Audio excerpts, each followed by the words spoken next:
Frustrated by promotional content every time you search in Windows 11?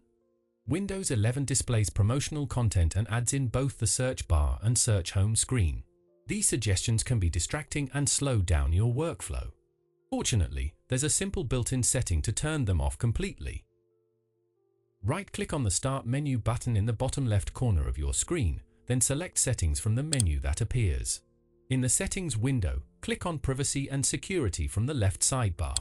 Scroll down until you see Windows Permissions section. Look for Search Permissions and click on it to open the Search Settings page. Scroll down to the More Settings section.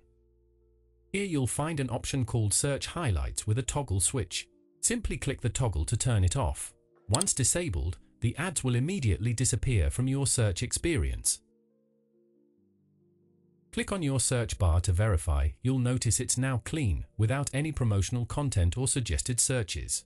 The search home screen will also be ad-free, giving you a much cleaner interface. Now your Windows 11 search is streamlined and distraction-free. If this tutorial helped you, hit the like button and subscribe for more Windows tips and tricks.